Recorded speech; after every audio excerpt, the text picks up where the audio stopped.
Hello students, आज हम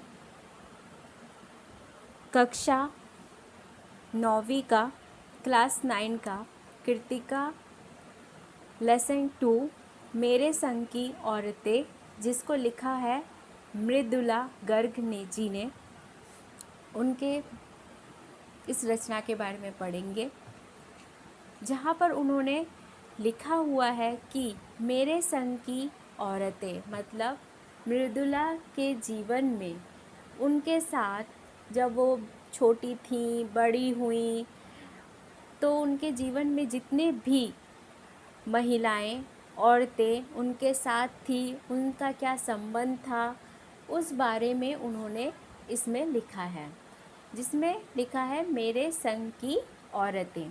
ठीक है, तो चलिए अब हम आगे की तरफ पढ़ते हैं। यहाँ लेखिका क्या कहती है? लेखिका यहाँ तो चलिए लेखिका यहाँ क्या कह रही हैं? लेखिका यहाँ बोल रही हैं,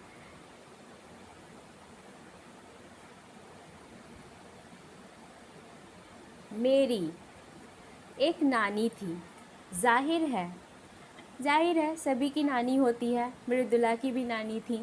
तो वो यहाँ लिखती हैं मेरी एक नानी थी, जाहिर है, पर मैंने उन्हें कभी देखा नहीं। मेरी माँ की शादी होने से पहले ही उनकी मृत्यु हो गई थी।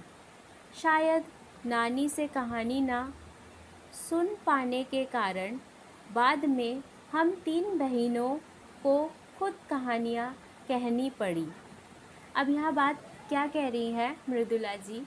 वो बोल रही हैं कि बचपन में हम हर कोई अपनी नानी से कहानियाँ सुनता है, पुरानी बातें सुनता है, पर उनके जीवन में ऐसा नहीं था।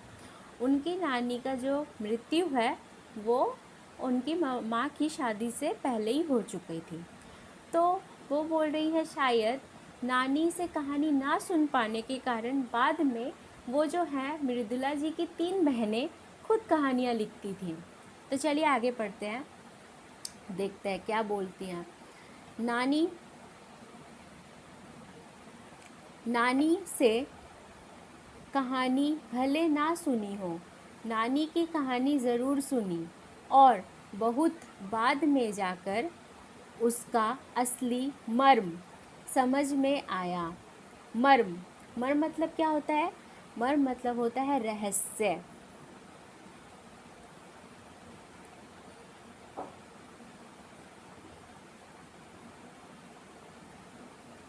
रहस्य समझ में आया। पहले इतना ही जाना कि मेरी नानी पारंपरिक, अनपढ़, पर्दानशी औरत थी। मतलब पहले जब उन्होंने सुना तो उन्हें पता चला कि उनकी नानी पारंपरिक मतलब परंपरागत,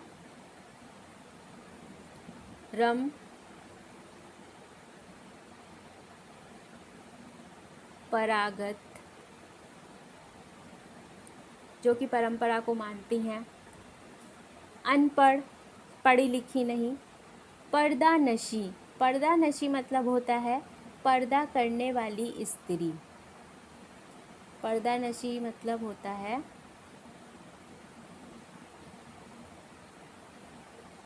पर्दा करने वाली स्त्री। अब पर्दानशी औरत थी जिनके पति शादी के तुरंत बाद उन्हें छोड़कर बैरिस्ट्री पढ़ने विलायत चले गए थे। बैरिस्ट्री मतलब होता है, हम बैरिस्ट्री किसे कहते हैं? वकील, वकालत, है ना। वकालती पढ़ने कहाँ गए थे? विलायत मतलब परदेश, विदेश। कहाँ गए थे?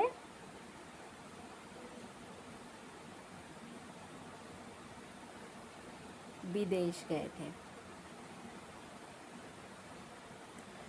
रीति रिवाज के संग जिंदगी बसर करने लगे तो, अब देखो यहाँ पर क्या लिखा है, ओ सॉरी, उन्हें जिनके पति मतलब नानी के जो पति थे, शादी के तुरंत बाद, शादी के बाद ही उन्हें छोड़कर बैरिस्टर मतलब वकालत पढ़ने विलायत चले गए थे, कैम्ब्रिज विश्वविद्यालय से। अब कैम्ब्रिज विश्वविद्यालय कहाँ पर है? इंग्लैंड में है, ठीक है, वहाँ चले गए थे। कैम्ब्रिज विश्वविद्यालय से डिग्री लेकर जब वह लौटे और विलायती रीति रिवाज मतलब विदेशी बाहर की रीति रिवाज के संग ज़िंदगी बसर करने लगे तो अब जाहिर सी बात है, नाना वहाँ पढ़ने गए थे, वहाँ पर उन्होंने अपनी स्टडी कंप्लीट की, वहाँ की आदतें उनको लग गई थी, तो वही उन्हीं आदतों से वो यहाँ पर भी रहने लगे। जब वो वापस आए तो नानी ने देखा कि उनको वहाँ की सारी आदतें लग चुकी थी, तो नानी के अपने रहने सहने पर उनका कोई असर नहीं पड़ा। पर जो नानी थी, उनके जो हस्बैंड है वो विदेश से आए हैं, उन पर कोई फ़र्क नहीं पड़ा, वह अपनी तौर तरीके से ही रहती थी, उनके रहना वह उन्हें कुछ बोलती भी नहीं थी। ना उन्होंने अपनी किसी आकांक्षा मतलब क्या होता है? कुछ प्राप्त करने की इच्छा। आकांक्षा मतलब होता है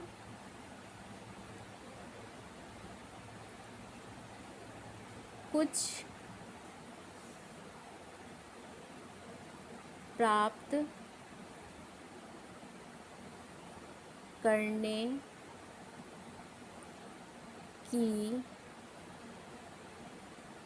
इच्छा, ठीक है। आकांक्षा या पसंद नापसंद की इजहार पति पर कभी नहीं किया। उन्होंने बताया नहीं कि उन्हें क्या अच्छा लगता है, क्या अच्छा नहीं लगता है, उनसे कुछ मांगना, कुछ करना, उन्होंने कभी उन पर कुछ नहीं किया। तो ये बात हो रही है लेखिका की नानी की। अब आगे देखते हैं। पर जब कम उम्र में नानी ने खुद को मौत के करीब पाया तो अब नानी की उम्र थी कम, उनकी तबीयत ख़राब हो गई थी। तब तबीयत ख़राब हो जाने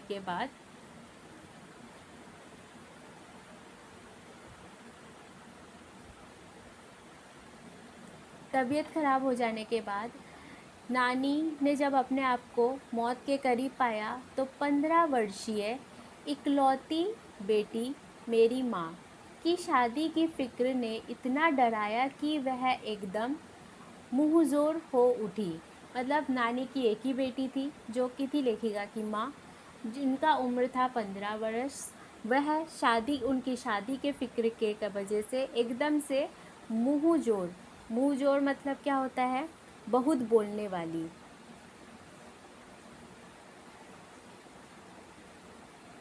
बहुत बोलने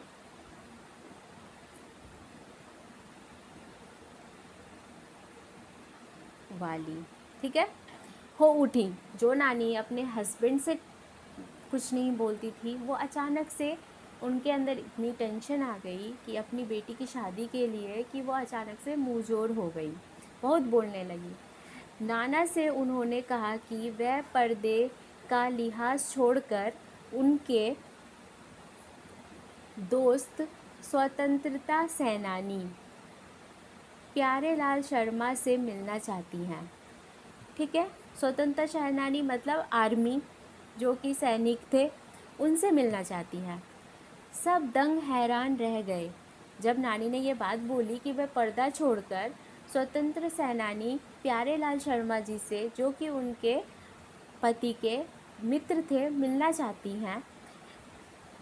तो सब दंग रह गए, सब सोचने लगे, जिस पर्दानशी औरत ने पराए मर्द से क्या, खुद अपने मर्द से मुंह खोलकर बात नहीं की थी, आखिरी वक्त में अजनबी से क्या कहना चाह सकती है। सब सोचने लगे इस बात को, पर नाना ने वक्त की कमी और मौके की नज़ाकत की लाज रखी।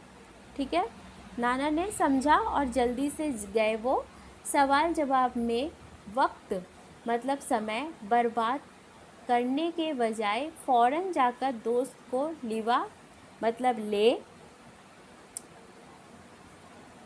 आए और बीवी के हुजूरी में पेश कर दिया। ठीक है, फिर है अब जो नानी ने कहा वह और भी हैरत अंगेज़ था। नानी ने जो बात कही वो बात क्या थी, और भी हैरत अंगेज़ थी। मतलब हैरान करने की बात थी। उन्होंने कहा, वचन दीजिए कि मेरी लड़की के लिए वर मतलब पति आप तय करेंगे। मेरे पति तो साहब हैं, मतलब वो अंग्रेज़ों की तौर तरीके पे चलते थे, तो उनको वो पसंद नहीं था। तो वो बोल रहे, आप देश के सैनिक हैं, आप आज़ाद हैं, आप मेरी बेटी के लिए पति वर ढूंढेंगे, और मैं नहीं चाहती मेरी बेटी की शादी साहबों के फरमाबरदार से हो। वो नहीं चाहती कि साहब मतलब मालिक, फरमाबरदार माने आज्ञाकारी से हो। आप अपनी तरह आज़ादी का सिपाही ढूंढकर उसकी शादी करवा दीजिएगा। ठीक है, कौन कह सकता था कि अपनी आज़ादी से पूरी तरह बेखबर उस औरत के मन में देश की आज़ादी के लिए ऐसा जुनून होगा। है ना, वो कभी कभी कुछ बोलती नहीं थी, कभी किसी अपने पति से कुछ ना मांगती थी ना कुछ बोलती थी। वो क्या थी, पर्दानशी थी, अनपढ़ थी, फिर भी अपनी बेटी की शादी एक सैनिक से करवाना चाहती थी ताकि वो आज़ाद मन के हों। है ना, तो सुनिए, कभी किसी ने सोचा था कि एक अनपढ़ औरत इस चीज़ के बारे में इतना सोचती होगी। बाद में मेरी समझ में आया कि दरअसल वह निजी जीवन में भी काफ़ी आज़ाद ख्याल रही होंगी। ठीक है, उन्होंने नाना की ज़िंदगी में कोई दखल नहीं दिया, ना उनसे साझेदारी मतलब हिस्सेदारी, पर अपनी ज़िंदगी को अपने ढंग से जीती ज़रूर रही। पारंपरिक घरेलू उबाऊ मतलब क्या होता है, बोरिंग, उब जाना, मतलब एक ही तरीके से चलना, एक ही तरीके से हर चीज़ करना, उबाऊ। और खामोश ज़िंदगी जीने में आज के हिसाब से क्रांतिकारी चाहे, कुछ ना रहा हो, दूसरे की तरह जीने के लिए मजबूर ना होना में असली आज़ादी कुछ ज़्यादा ही थी। है ना, मतलब वो किसी से ना कुछ बोलती थी पर अपने तौर तरीके से अपना जीवन चलाती थी। यही एक बहुत बड़ी बात है, लेखिका ने इस बारे में बताया है। अब हम आगे देखते हैं। आगे है, खैर इस तरह मेरी माँ की शादी ऐसे, अब यहाँ पर लेखिका अपने पिताजी के बारे में बात कर रही हैं। ऐसे पढ़े लिखे होनहार लड़के से हुई जिसे आज़ादी के आंदोलन में हिस्सा लेने के अपराध में आईसीएस मतलब होता है इंडियन सिविल सर्विस, ठीक है, के इम्तिहान में बैठने से रोक दिया गया था, और जिसकी जेब में पुश्तैनी पैसा धेला एक नहीं था। पुश्तैनी मतलब जो पीढ़ियों से आ रहा हो। अब पैसा तो पैसा, धेला मतलब प्राचीन काल में प्रचलित एक प्रकार की सिक्का। ठीक है, तब सिक्का एक प्रकार का चलता था, कुछ नहीं था। माँ बेचारी अपनी माँ और गांधी जी के सिद्धांतों के चक्कर में सदा सादा जीवन जीने और ऊंचे ख्याल रखने में मजबूर हुई। अब क्या करें, माँ थी ऊंचे सोचने वाली, आज़ाद ख्याल की। अब उनका हाथ भी ऐसे लड़के के हाथ में दिया कि तब भी उनका कोई मन कुछ है नहीं। हाल उनका यह था कि खादी की साड़ी उन्हें इतनी भारी लगती थी कि कमर चनका जाती।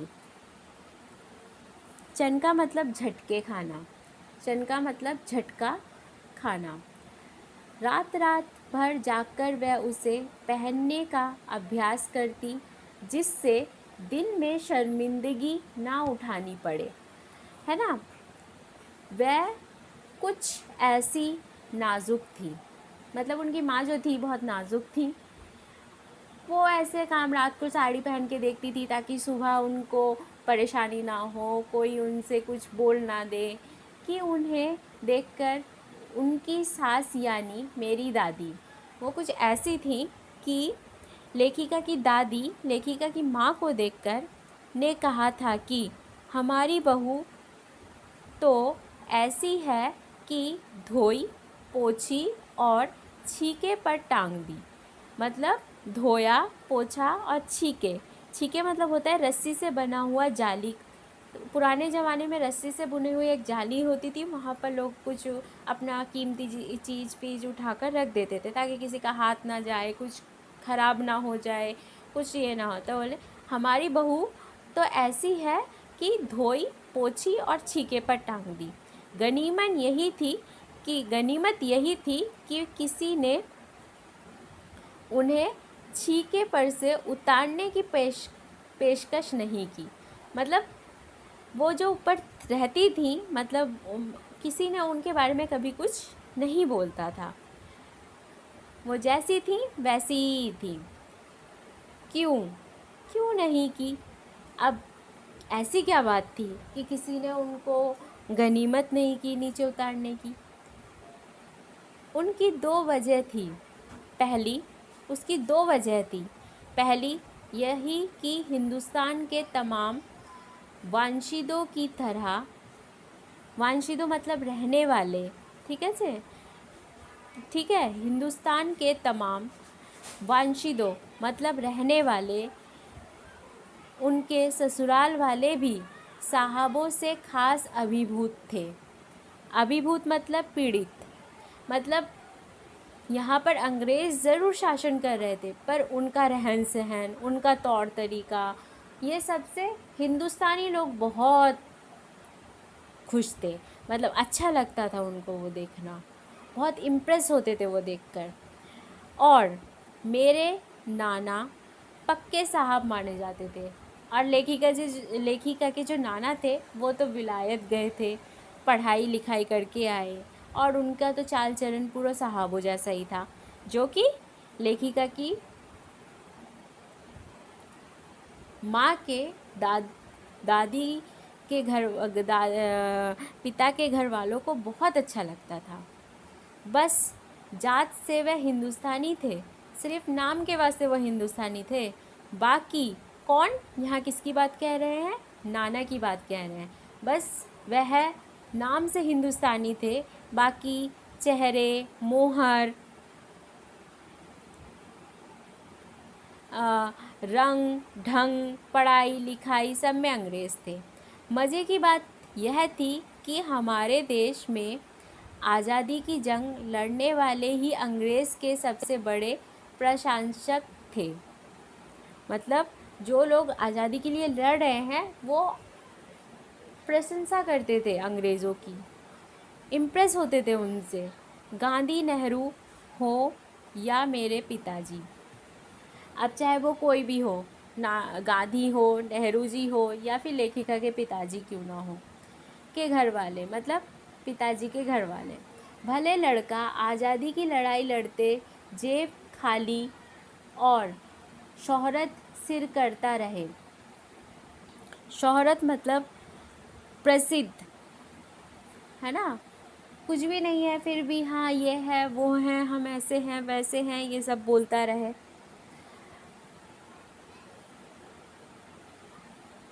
सर पे उठाती रहे इन सब चीज़ों को। दबदबा, दबदबा मतलब होता है रौब, आतंक। उसके साहबी ससुर का ही था। अब उनके पीछे पिताजी थे लेखिका के, वो हज़ार ये है, शोहरत है, ये है वो है, जो भी हैं, पर उन पर जो रौब था, आतंक था, वो उनके ससुर का ही चलता था, क्योंकि वो विलायती माने जाते थे।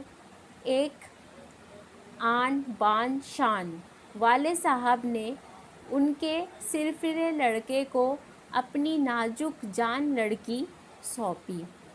मतलब यहाँ लेखिका अपनी मम्मी की बात कर रही हैं। उससे रोमांचक क्या हो, क्या कोई परिकथा होता। परिकथा मतलब काल्पनिक कहानी। मतलब एक आन बान शान वाले साहब ने अपने, मतलब नाना ने अपने सिर फिरे लड़के को, मतलब उनके पिता जो कि आज़ादी के लिए लड़ते रहते थे, पॉकेट में कोई पैसा नहीं होता था, बस अपनी पुरानी चीज़ों को लिए जुम लगाते रहते थे, को अपनी नाजुक, जो साहब की बेटी में उनकी माँ थी, अपनी नाजुक लड़की को सौंप दी। इससे रोमांचक मतलब इससे इंटरेस्टिंग क्या कोई कहानी हो सकती है, मतलब परिकथा हो सकती है। नानी की सनक भरी आखिरी ख्वाहिश और नाना की रज़ामंदी, मतलब नानी की जो आखिरी एक ख्वाहिश थी आज़ादी की, और नाना की रज़ामंदी, उनके रज़ामंदी से ही ये सब काम हुआ। वह रोमांचक उपकथाएं थीं। उपकथाएं मतलब क्या होता है? उपकथाएं मतलब होता है किसी कहानी में मुख्य कहानी से अलग, उससे कम महत्वपूर्ण कहानी। ठीक है, ये लेखिका का एक्चुअल कहानी नहीं है, पर ये एक इंटरेस्टिंग कहानी है ना, कि उनके मम्मी पापा की मुलाकात कैसे हुई, किस प्रकार उनका जीवन चला, कैसे एक सिरफिरे लड़के से उनकी शादी कर दी गई। जो कहानी के तिलसिम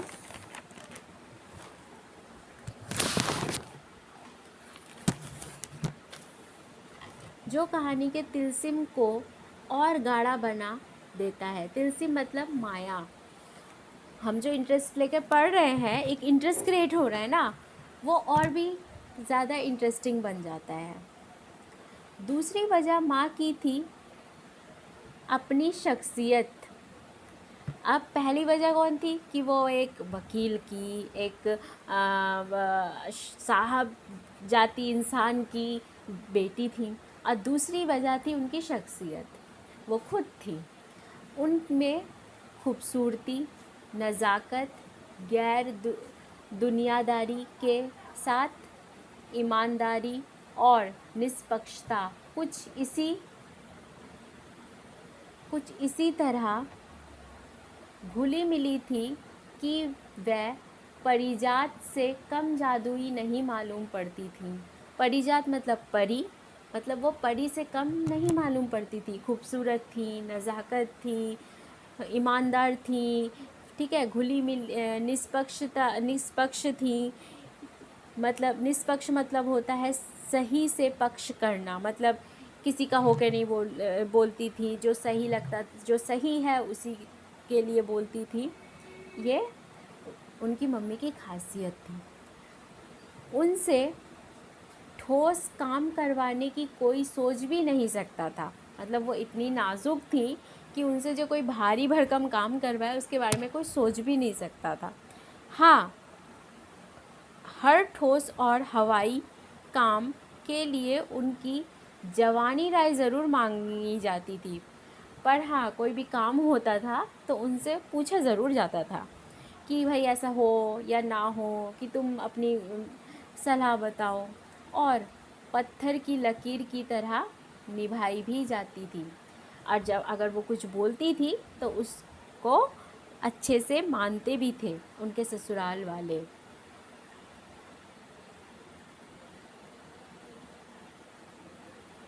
अब है, मैंने अपनी दादी को कई बार कहते सुना था, हम हाथी पे हल ना जुतवाया करते, हम पे बैल है।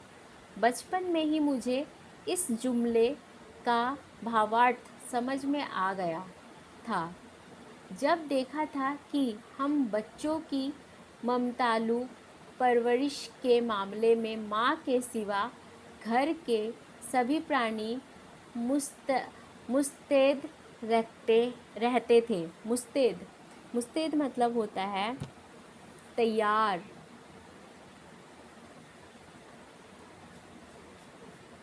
तैयार। दादी और उनकी जिठानियाँ ही नहीं, खुद मर्दजात पिताजी भी।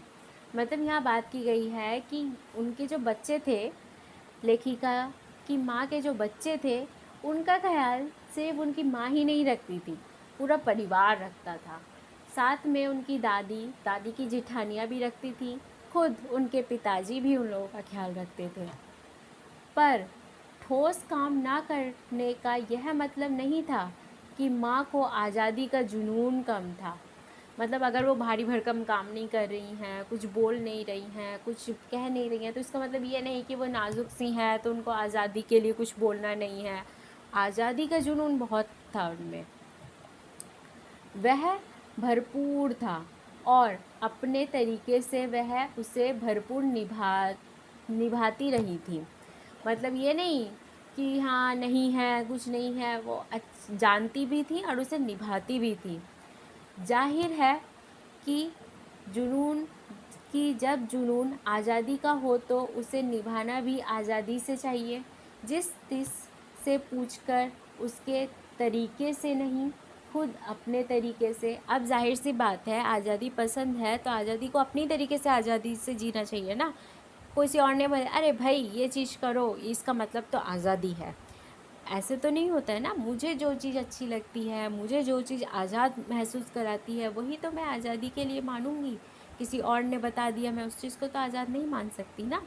तो लेखिका की माँ भी उसे वही समझती थी। हमने अपनी माँ को कभी भारतीय माँ जैसा नहीं पाया था। लेखिका बताती हैं कि उन्होंने अपनी माँ को कभी भारतीय माँ जैसा नहीं पाया।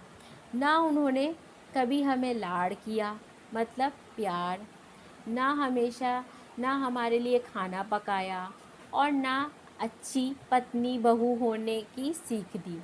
मतलब लेखिका की माँ, उनकी बेटियाँ जो थीं, उनको कभी यह नहीं बताया खाना बनाना सीख लो, ससुराल जाके तुम्हें काम आएगा, कि कल किसी की पत्नी बनना है, ये कर लो, ये सीख लो, कल किसी की बहू बनोगी तो क्या करोगी। ये सब उनकी माँ ने कभी उन्हें बोला ही नहीं। कुछ अपनी बीमारी के चलते भी, मतलब उनकी माँ भी कुछ बीमार रहती थी, वह घर बार नहीं संभाल पाती थी, पर उनमें ज़्यादा हाथ उनकी अरुचि का था। मतलब कुछ तो वो बीमार भी रहती थी जिस कारण वह उतना नहीं काम कर पाती थी, और कुछ उनसे ज़्यादा उनकी अरुचि, मतलब उनको इस सब में कोई इंटरेस्ट ही नहीं था कि ये करना है वो करना है, कोई फ़र्क नहीं पड़ता, वह अपने आज़ादी से रहती थी। उनका ज़्यादा वक्त किताब पढ़ने में बीतता था, बाकी वक्त साहित्य चर्चा में या संगीत सुनने में, और वह यह सब बिस्तर पर लेटे लेटे क्या करती थी। फिर भी जैसा मैंने पहले कहा था, हमारे परंपरागत दादा दादी या उनकी ससुराल के अन्य सदस्य उन्हें ना नाम धरते थे, ना उनसे आम औरतों की तरह होने की अपेक्षा रखते थे। उनमें सबकी इतनी श्रद्धा क्यों थी?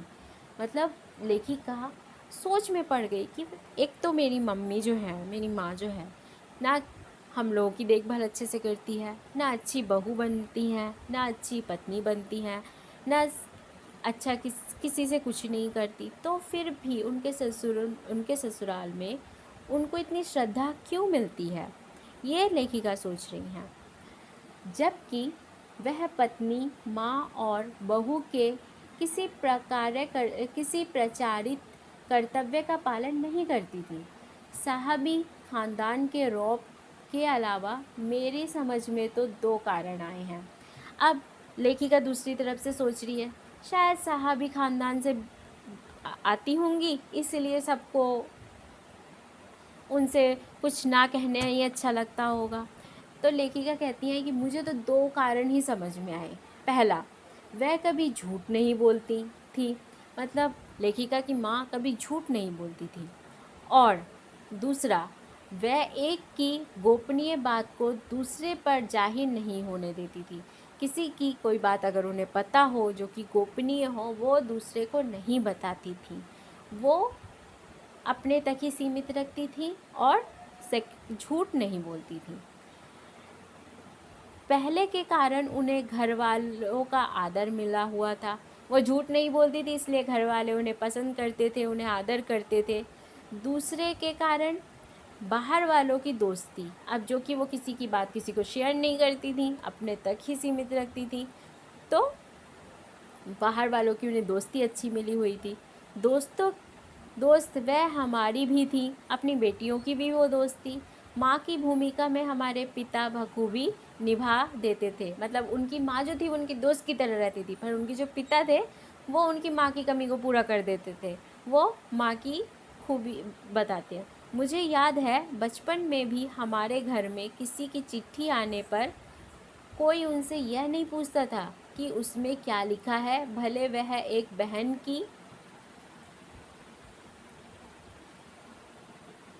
दूसरी के नाम क्यों ना हो, और माँ यह जानने को बेहाल हो कि बीमारी से वह उभरी या नहीं। ठीक है। छोटे छोटे से घर में 6 बच्चों के साथ सास ससुर आदि के रहते हुए भी हर व्यक्ति को अपना निजित्व मतलब प्राइवेसी बनाए रखने की छूट थी। इसी निजित्व बनाए रखने की छूट का फ़ायदा उठाकर हम 3 बहनें और छोटा भाई लेखन के हवाले हो गए थे। मतलब लेखिका के 3 बहनें और एक भाई जो था वो लेखक बन गए, मतलब लिखने लगे। लीक से खिसके अब नेक्स्ट हम दूसरे वीडियो में पढ़ेंगे, क्योंकि वीडियो बहुत ज़्यादा लेंदी हो जा रहा है।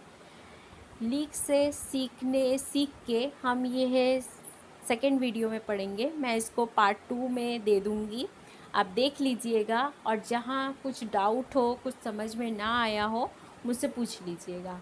ओके, अब तक देखने के लिए धन्यवाद।